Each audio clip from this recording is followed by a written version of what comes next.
Scalar triple product के बारे में बात करते हैं हम।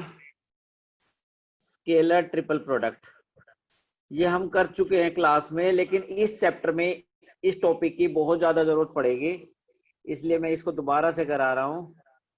स्केलर ट्रिपल प्रोडक्ट कि क्या होता है, ये इसका यूजेस क्या है, इसके बारे में थोड़ा सा बता देते हैं। हालांकि आपके सिलेबस से हटा दिया गया है, लेकिन बिना इसके क्वेश्चन सोल्व नहीं हो पाएंगे, इसलिए मैं इसको दोबारा से करा रहा हूं। देखिए आपके पास 3 वेक्टर हैं।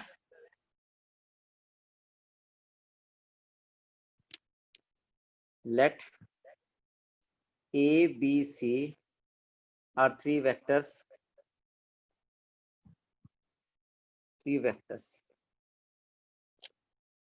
3 वेक्टर हैं, तो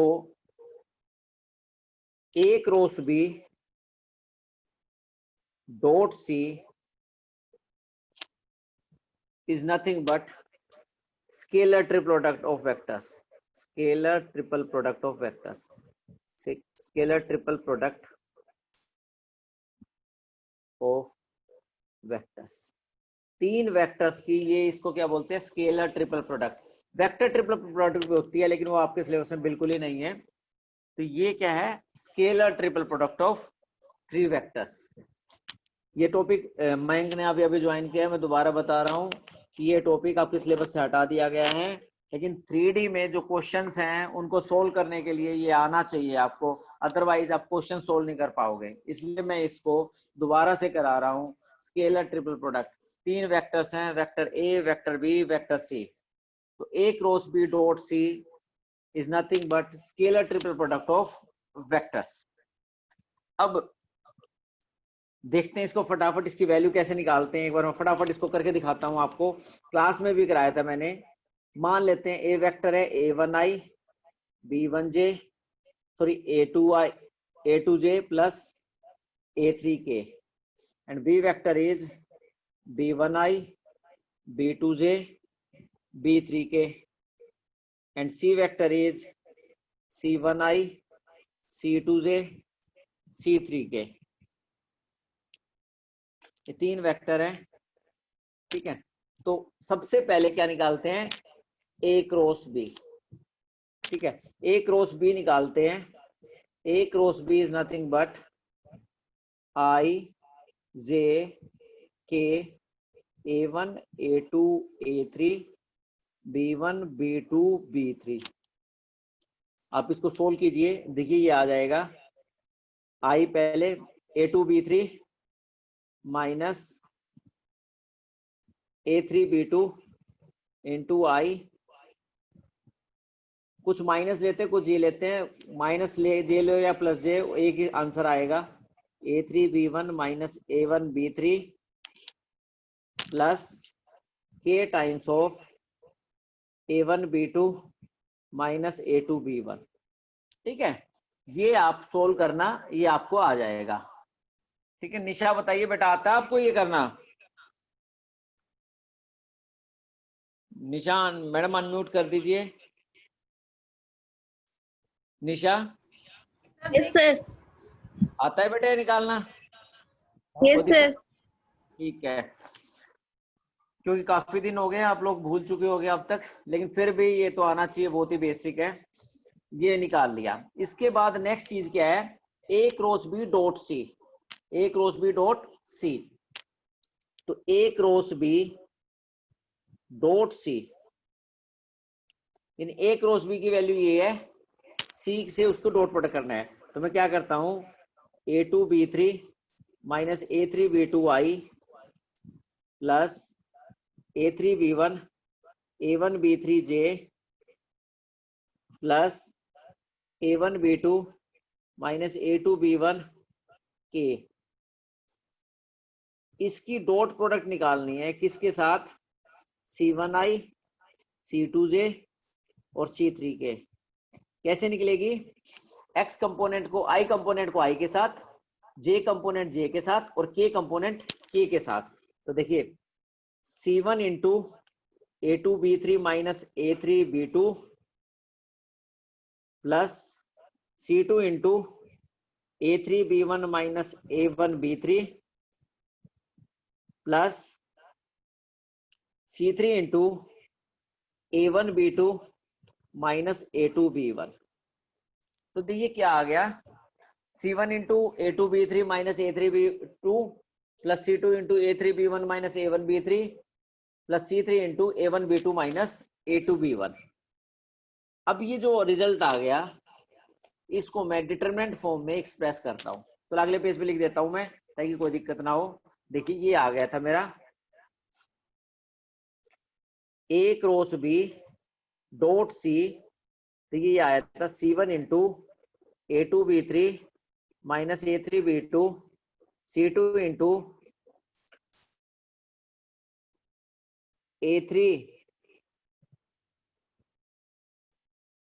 A3B1 minus A1B3 plus C3 into A1B2 minus A2B1, ये आया था। इसको मैं डिटरमिनेंट फॉर्म में लिखूं, देखिए ध्यान से देखिए, बिल्कुल ध्यान से देखिए, ये क्या है A2B3 माइनस A3B2, यानी कि C1 को मल्टीप्लाई करना है A2B3 minus A3B2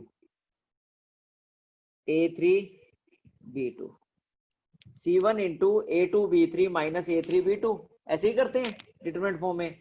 C2 into A3B1 A3 into B1 minus A1 into B3 A1 into B3 and C3 into A1B2 minus A2B1।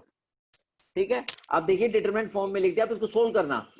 C1 into A2B3 minus A3B2 C2 into A3B1 minus A1B3 plus लिया है मैंने C2, यदि minus लोगे तो A1B3 minus A3B1। ठीक है, next is C3 A1B2 minus A2B1, ये determinant form आ गई। ये किसकी डिटरमिनेंट फॉर्म आ गई, ये आ गई A cross B dot C की। A cross B dot C क्या हो गया, ये हो गया। अब डिटरमिनेंट की प्रॉपर्टी क्या होती है, यदि मैं किसी रो को इंटरचेंज करता हूं तो कैसा साइन लग जाता है, माइनस का साइन। मैं इन दोनों को इंटरचेंज करता हूं, देखिए माइनस का साइन लग गया, क्यों लग गया, क्योंकि मैंने देखिए फर्स्ट रो और सेकंड रो को इंटरचेंज कर दिया। फर्स्ट रो और सेकंड रो को इंटरचेंज करने पर देखिए क्या लग गया, माइनस का साइन। अब मैं सेकंड रो और थर्ड रो को इंटरचेंज करता हूं तो फिर दोबारा माइनस का साइन लगेगा, एक माइनस पहले ही था, एक माइनस और लगा दिया, और मैंने क्या किया, सेकंड और थर्ड रो को भी इंटरचेंज कर दिया।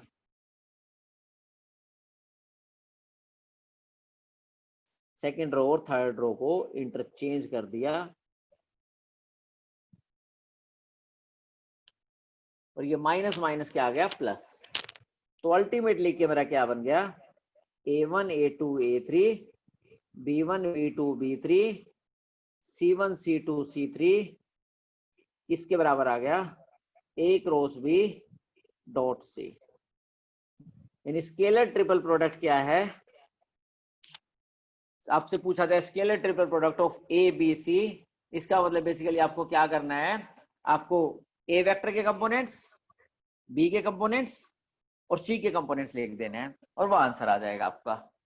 ठीक है, बहुत ही आसान चीज है, A के कंपोनेंट लिख दिए, B के कंपोनेंट लिख दिए और C के कंपोनेंट लिख दिए। ठीक है, एक क्वेश्चन कर देता हूं मैं आपको, पहले भी कर चुके हैं हम, ये क्वेश्चंस कर चुके हैं, फिर भी मैं just for the sake of reminder, क्योंकि इस चैप्टर में हमें इसकी जरूरत पड़ेगी, तो दोबारा करा रहा हूं। आपसे ये पूछा जाए कि find scalar triple product of, find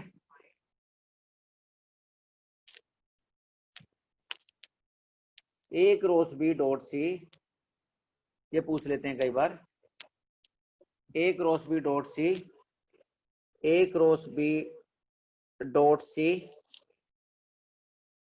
when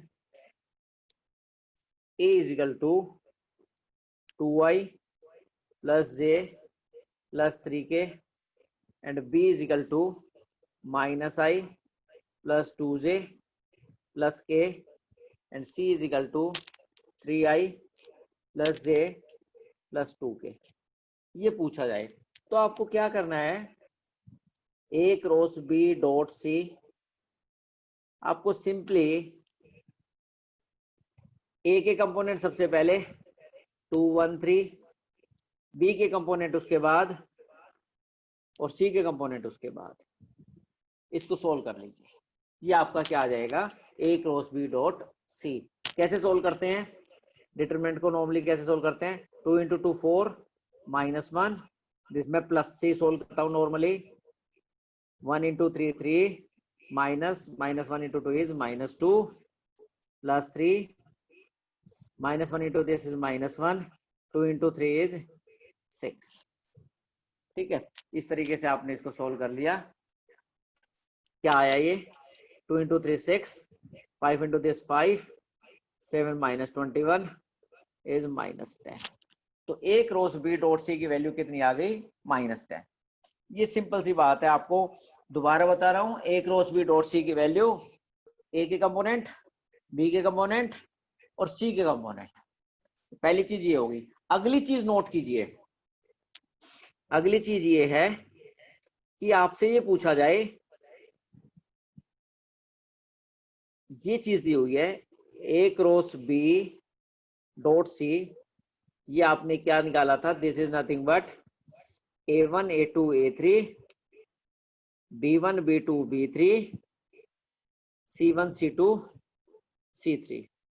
अब डिटर्मिनेंट में क्या होता है, इन दोनों को आप इंटरचेंज कर सकते हो, इन दोनों को आप इंटरचेंज कर सकते हो, कोई दिक्कत नहीं होती। इंटरचेंज करने पर बाहर क्या लग जाएगा, माइनस का साइन, ये माइनस साइन, और c1 c2 c3, और ये बन गया आपका a1 a2 a3, और ये b1 b2 b3।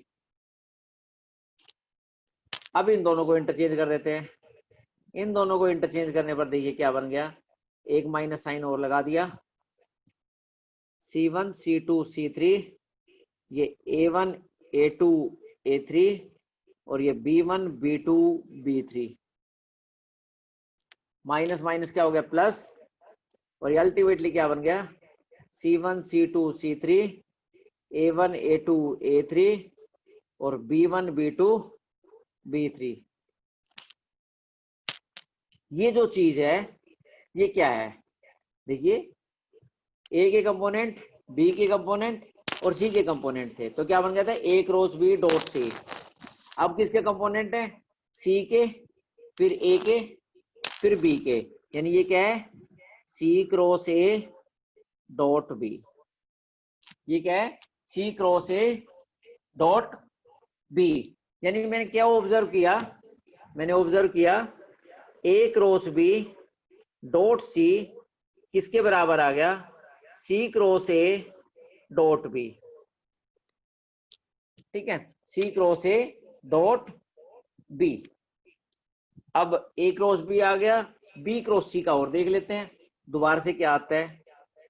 ये रिजल्ट निकाल लिया हमने, ये क्या था, देखिए a cross b dot c था, ये क्या आ गया था मेरा, a1 a2 a3 b1 b2 b3, और ये क्या था, c1 c2 c3।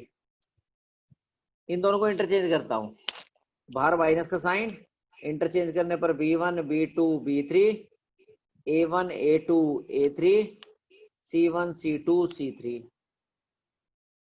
अब इन दोनों को इंटरचेंज करता हूं, इन दोनों को इंटरचेंज करने पर पहले एक माइनस साइन था, एक माइनस साइन और लग गया, और ये बन गया b1 b2 b3 c1 c2 c3, और ये a1 a2 a3, ये माइनस माइनस प्लस, और ये बन गया आपका b1 b2 b3 c1 c2 c3, और a1 a2 a3।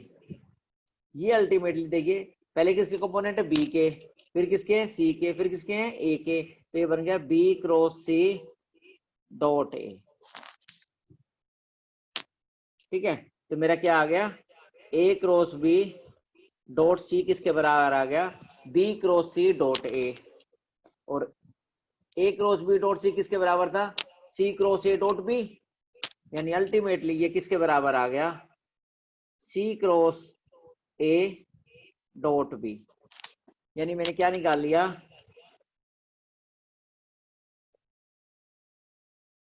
ए क्रॉस बी डॉट सी किसके बराबर है, B cross C dot A is equal to C cross A dot B. बहुत इंपॉर्टेंट चीज है, A cross B dot C is equal to B cross C dot A is equal to C cross A dot B. ठीक है, पहली property ये important property है, सिर्फ वो चीजें करा रहा हूं जो आपके आगे काम आएंगी। क्या काम आया, A cross B dot C is equal to B cross C dot A is equal to C cross A dot B. अगली चीज जो इंपॉर्टेंट है वो ये है, ए क्रॉस बी डॉट सी किसके बराबर है, A dot B cross C. यानी कि यदि हम इनको इंटरचेंज कर दें, डॉट की जगह क्रॉस लगा दे, क्रॉस की जगह डॉट लगा दे, तो वैल्यू चेंज नहीं होती है। ठीक है, कैसे करें इसको, देखिए बहुत आसान सी चीज है, ए क्रॉस बी डॉट सी किसके बराबर है, ए डॉट बी क्रॉस सी। ये ए क्रॉस बी डॉट सी तो हम निकाल चुके हैं, पहले ही निकाल चुके हैं। ये कितना आ गया था, दिस वाज नथिंग बट, बताइए क्या आ गया था, A1 A2 A3 B1 B2 B3 C1 C2 C3, ये क्या था, LHS। LHS हम पहले निकाल चुके हैं। ए क्रॉस बी डॉट सी किसके बराबर है, A1 A2 A3 B1 B2 B3 C1 C2 C3। अब मैं एक बार जो ये RHS वाली वैल्यू है A डॉट बी क्रॉस सी, इसको और निकालता हूं। देखिए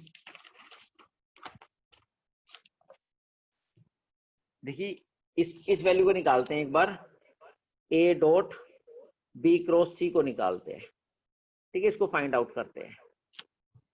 सबसे पहले बी क्रॉस सी निकालते हैं। बी क्रॉस सी बहुत आसान सी बात है, क्या आएगा, आई जे के और ये आपका B1 B2 B3 C1 C2 C3, और ये आपको सोल्व करेंगे तो देखिए क्या आ जाता है, this is I B2 C3 minus B3 C2 plus J आपका B3 C1 minus B1 C3 plus के B1 C2 minus B2 C1।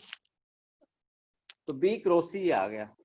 निकालना क्या है, A dot B cross C, तो क्या आया, A dot B cross C. A की value कितनी है, A1i A2j A3k dot B cross C. B cross C देखिए ये आ गया था, ये निकाल रखा, B2 C3 minus B3 C2 I plus B3 C1 minus B1 C3 J plus B1 C2 minus B2 C1 K। ठीक है, ये कर दिया मैंने।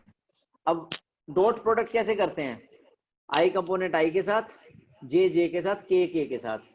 तो देख क्या बन गया, A1 B2 C3 minus B3 C2 plus A2 B3 C1 B1 C3 plus A3 B1 C2 minus B2 C1। ठीक है, हमने ये कर लिया। इसके बाद देखिए क्या करते हैं, ये आ गया। अब इसको डिटरमिनेंट फॉर्म में लिखिए, कैसे, A1 किससे मल्टीप्लाई है, B2 C3 minus B3 C2, तो B2 C3 minus B3 C2, A1 into B2 C3 minus B3 C2। अगला क्या है, A2 B3 C1 minus B1 C3। अगला क्या है, A3 B1 C2 minus B2 C1। इसको यदि मैं डिटरमिनेंट फॉर्म में लिखूंगा तो ऐसा बन जाएगा, A1 A2 A3 B1 B2 B3 C1 C2 C3। ठीक है, तो A डॉट बी क्रॉस सी की वैल्यू कितनी आ गई, A1 A2 A3 B1 B2 B3 C1 C2 C3, और A cross B dot c की वैल्यू हम पहले ही निकाल चुके हैं, कितनी थी, A1 A2 A3 B1 B2 B3 और C1 C2 C3। इसका क्या मतलब हुआ, इसका मतलब ये हुआ कि a dot B cross C is equal to a cross B dot c. इसका मतलब हुआ a dot B cross C is equal to a cross B dot c. इसका मतलब ये हुआ कि चाहे डॉट का साइन पहले हो चाहे बाद में हो, कोई फर्क नहीं पड़ता है। ठीक है, इसको मैं अब ऐसे लिख दूंगा, box of A B C, यानी ए बी सी के बीच में कहीं भी डॉट लगा दो और कहीं भी क्रॉस लगा दो, कोई फर्क नहीं पड़ता है। भाई ये ध्यान लगाना है, यदि क्रॉस लगाया तो पहले इसको सोल्व करना है, और इनके बीच में क्रॉस लगाया तो पहले इसको सोल्व करना है। जिसके बीच में क्रॉस है पहले उसको सोल्व करना है। ए बी सी किसी के बीच में भी डॉट लगा दीजिए, किसी के बीच में भी क्रॉस लगा दीजिए, कोई फर्क नहीं पड़ता है। चाहे ए डॉट बी क्रॉस सी कर दो, चाहे ए क्रॉस बी डॉट सी कर दो, वैल्यू सेम आएगी। तो अल्टीमेटली देखिए मैंने ये निकाल लिया कि ए क्रॉस बी डॉट सी हो या ए डॉट बी क्रॉस सी हो, वैल्यू सेम आती है। और वैल्यू कितनी आ गई, box of A B C. ये important, very very important property. और box of A B C की वैल्यू कितनी है, this is nothing but A1 A2 A3 B1 B2 B3 and C1 C2 C3। ठीक है, ये बहुत ही इंपॉर्टेंट प्रॉपर्टी है। A cross B dot C is equal to A dot B cross C is equal to box of A B C. यानी box दे दिया जाए तो confuse नहीं होना है किसके बीच में डॉट लगाना है, किसके बीच में क्रॉस लगाना है। जिसके लिए आपका मन करे उसके लिए डॉट लगा दो और उसी के लिए क्रॉस लगा दो। यदि क्रॉस का मन यहाँ कर रहा है तो यहाँ लगा दो, और क्रॉस का मन आपका यहाँ कर रहा है तो यहाँ लगा दो। लेकिन जहां क्रॉस लगा दिया पहले उसको सोल्व करो, यदि यहाँ क्रॉस लगाया तो पहले इसको सोल्व करो। ठीक है, ये आ गया। अगली चीज जो हम पहले कर चुके हैं। अगली चीज क्या थी, अभी अभी मैंने बताया कि ए क्रॉस बी डॉट सी किसके बराबर आ गया था, b cross C dot a. अभी इससे पहले जो करके आए हैं सी क्रॉस ए डॉट बी, यानी ये क्या है ए बी सी, और ये क्या है बी सी ए, और ये क्या है सी ए बी। यानी box of A B c is equal to b c a is equal to c a b. यानी ये सीक्वेंस मेंटेन रखना है, ए के बाद बी, बी के बाद सी। देखिए ए के बाद बी, बी के बाद सी, और सी के बाद ए। ठीक है, ए के बाद बी, बी के बाद सी, और सी के बाद ए। यदि इस सीक्वेंस में ए के बाद बी है, बी के बाद सी है, ए के बाद बी है, बी के बाद सी है, और सी के बाद ए है, यदि ये सीक्वेंस सेम रहता है, ए के बाद बी, बी के बाद सी और सी के बाद ए, तो वैल्यू सेम रहती है। ठीक है, गॉट इट, कि ए बी सी हो चाहे बी सी ए हो चाहे सी ए बी हो, कोई फर्क नहीं पड़ता है।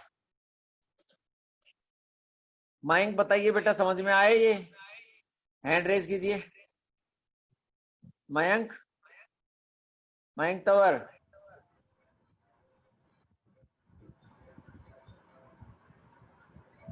अब बताइए बेटा। ठीक है, अनम्यूट कर लो, मुझे लगता है अनम्यूट, मैम अनम्यूट कर दीजिए। सर ये खुद से कर सकते हैं अनम्यूट। ठीक है, आ गया समझ में, ठीक है। Yes sir. तो बेसिकली हमने दो चीजें सीखी हैं यहाँ पर। पहली चीज तो ये सीखी है कि ए cross B dot C is equal to A dot B cross C, चाहे डॉट यहाँ हो ए और बी के बीच में हो, चाहे क्रॉस ए और बी के बीच में हो, चाहे बी और सी के बीच में हो, वैल्यू सेम रहती है। और इसलिए चूंकि वैल्यू सेम रहती है तो मैं ए बी सी लिख देता हूँ, box of A B c. क्यों, क्योंकि किसी के बीच में डॉट लगा दो, किसी के बीच में क्रॉस लगा दो, कोई फर्क नहीं पड़ता है। अगली चीज जो मैंने सीखी है, यदि ये सीक्वेंस सेम है, ए के बाद बी आ रहा है, बी के बाद सी आ रहा है, मतलब साइक्लिक ऑर्डर सेम है कि बी के बाद सी है, सी के बाद ए है, ए के बाद बी है, तो ये वैल्यू सेम रहती है। ठीक है, नेक्स्ट चीज जो है वो ये है ध्यान से देखिए, यदि मैं किसी का ऑर्डर चेंज कर देता हूं, यदि मैं बी की जगह सी लिख दूं और सी की जगह ए लिख दूं, तो माइनस साइन लग जाएगा। अब देखिए ऑर्डर सेम नहीं है, ए के बाद क्या है, सी है, और सी के बाद क्या है, बी है। ऑर्डर सेम नहीं है, पहले क्या था, ए के बाद बी था और बी के बाद सी था। अब ए के बाद बी नहीं है, ए के बाद क्या है, सी है, तो ऑर्डर सेम नहीं है। यदि ऐसा करते हैं तो बाहर क्या लग जाता है, माइनस का साइन। ये बहुत इंपॉर्टेंट चीज है। यदि ऑर्डर के साथ आप कोई भी छेड़छाड़ करते हो तो बाहर क्या लग जाता है, माइनस का साइन। ठीक है बेटा, जैसे ही लिंक ब्रेक हो फटाफट ज्वाइन कर लेना। ए बी सी है, ये ऑर्डर सेम रखते हैं तो बी के बाद सी है, सी के बाद ए है, बी के बाद सी है, सी के बाद ए है, बी के बाद सी है, सी के बाद ए है और ए के बाद बी है। यदि ऑर्डर सेम है तो वैल्यू सेम रहती है। यदि ऑर्डर चेंज करते हो, जैसे बी और सी को इंटरचेंज कर दिया, तो बाहर क्या लग जाएगा, माइनस का साइन। ये ध्यान रखना है, ये इंपॉर्टेंट। एक चीज जो इंपॉर्टेंट और है वो और बता देता हूं मैं आपको, वो ये है कि इसका मतलब क्या है, इसकी जो ये वैल्यू है इसका ज्योमेट्रिकल मीनिंग क्या है, इसका ज्योमेट्रिकल मीनिंग क्या है। देखिए मैं ये तीन वेक्टर लिखता हूं, वेक्टर ए, ये वेक्टर बी, ठीक है, और ये वेक्टर सी है, और ये वेक्टर सी है। ठीक है, मैं इन तीन वेक्टर की हेल्प से एक पैरेललोग्राम बनाता हूं। ठीक है, एक पैरेललोग्राम बनाता हूं और फिर उसके बारे में बात करते हैं। ठीक है, तीन वेक्टर की हेल्प से मैं पैरेललोग्राम बनाता हूं। मैं यहां बना देता हूं ताकि मुझे कोई दिक्कत ना हो। देखिए ये मैंने एक पैरेललोपिप्ड बना दिया,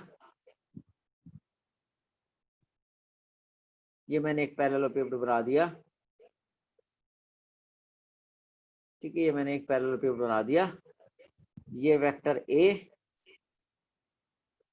ये वेक्टर बी और ये वेक्टर सी। ठीक है, तीन वेक्टर बना दिए, ए बी और सी। ठीक है, अब मैं क्या करता हूं, सबसे पहले मैं एक क्रॉस भी निकालता हूं। ठीक है, देखिए करते हैं, अगले पेज पे कर देता हूँ, ये जगह कम आ गई है, नेक्स्ट पेज पे करते हैं। ध्यान से देखिए बेटा, ये एक मैंने पैरेललोपिप्ड बना दिया है, दोबारा बना देते हैं। ये एक पैरेललोपिप्ड बना दिया, क्या बना दिया, पैरेललोपिप्ड, इसको बोलते हैं पैरेललोपिप्ड। जैसे क्यूबॉइड होता है, क्यूब होता है, वैसे ही पैरेललोपिप्ड। ये वेक्टर ए, ये वेक्टर बी और ये वेक्टर मैंने मान लिया वेक्टर सी। अब ए क्रॉस बी देखते हैं क्या होता है। ए क्रॉस बी क्या होगी, बताइए क्या होगा। A cross B is nothing but area of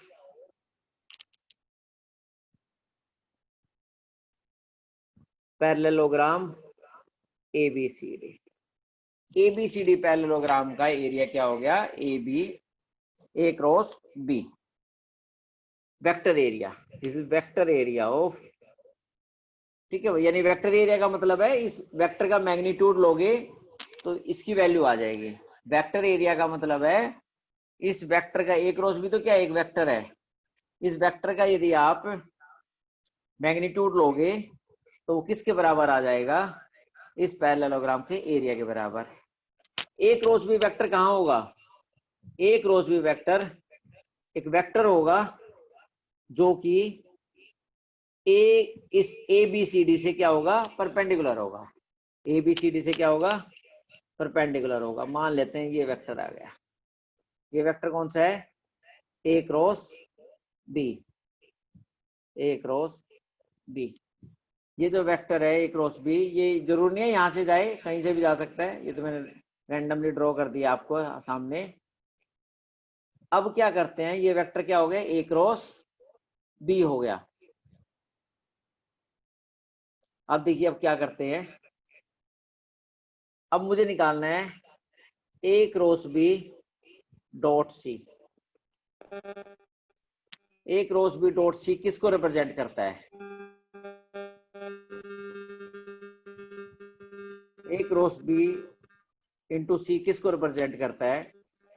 mode of A cross B, mod of C, और cos of this angle is theta, cos of theta, cos of theta. तो ये आपका हो गया magnitude of A cross B. और C cos theta किसके बराबर हो गया? सी कोस थीटा, ये देखिए मैं इधर कर रहा हूं, ये ए क्रॉस बी वेक्टर है, ये सी वेक्टर है, ये थीटा एंगल है, तो कोस थीटा इसके बराबर हो गया, इस वैल्यू के बराबर हो गया। ये ए क्रॉस बी तो पूरा वेक्टर हो गया, और सी कोस थीटा इस वैल्यू के बराबर हो गया, यानी किस वैल्यू के बराबर हो गया? इस वैल्यू के बराबर हो गया। सी कोस थीटा किसके बराबर हो गया? एच के बराबर हो गया। किसके बराबर हो गया? एच के बराबर हो गया। सी कोस थीटा किसके बराबर हो गया? एच के बराबर हो गया। ए क्रॉस बी किसके बराबर है? Area of parallelogram A B C D, और एच क्या है? Height of parallelepiped, height of parallelepiped, height of parallelepiped. A B C D क्या है? Area of parallelogram. A cross B का मॉडुलस क्या है? Area of parallelogram A B C D. H क्या है? देखिए ये ए क्रॉस बी वेक्टर है, यहाँ साफ नहीं दिखाई देगा इसलिए मैंने अलग बना दिया। ए क्रॉस बी वेक्टर, ये सी वेक्टर है, ये सी वेक्टर है, मान लेते हैं इनके बीच में एंगल थीटा है, तो क्या होता है? फर्स्ट वेक्टर का मॉडुलस, सेकंड वेक्टर का मॉडुलस, और cosine of angle between them. C cos theta, c cos theta किसके बराबर? एच के बराबर। ये जो हाइट है ये किसके बराबर? सी कोस थीटा के बराबर। ये किसके बराबर? सी साइन थीटा, और ये किसके बराबर? C cos theta. तो ये C cos theta is height. तो ये क्या हो गया? Area of base into height क्या होता है? Volume, volume of parallelepiped. ये क्या होता है? Volume of parallelepiped. क्या हो गया? ए क्रॉस बी डॉट सी।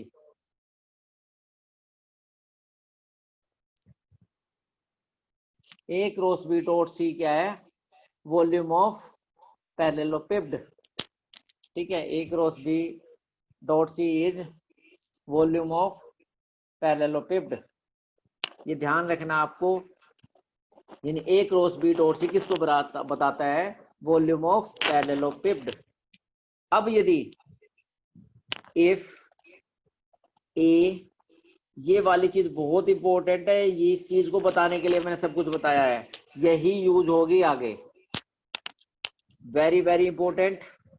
इसको ध्यान कर लीजिए, इसी प्रॉपर्टी के लिए मैंने सब कुछ बताया है कि केवल और केवल ये प्रॉपर्टी यूज होगी जो अब करा रहा हूं। A cross B dot C if A B C are coplanar, यदि ये तीनों कोप्लेनर हैं, यानी पहला वेक्टर यहां, दूसरा वेक्टर भी इसके ऊपर, और तीसरा वेक्टर भी पेपर के ऊपर है। यदि तीन वेक्टर पेपर के ऊपर है, बताइए इससे क्यूबॉइड बनेगा? कोई भी एक बच्चा मुझे बताइए, क्या ऐसा करने पर पैरेललोपिड बनेगा? कल्पना बताइए बेटा। यदि तीन वेक्टर, एक वेक्टर ये, एक वेक्टर ये, और तीसरा मैं अपनी फिंगर रख देता हूं, बताइए कल्पना, बताइए ये तीन वेक्टर यहाँ पे है, क्या 3D फिगर बन सकती है इनसे? तीनों वेक्टर्स यदि पेपर के ऊपर है तो यदि तीन वेक्टर इस पेपर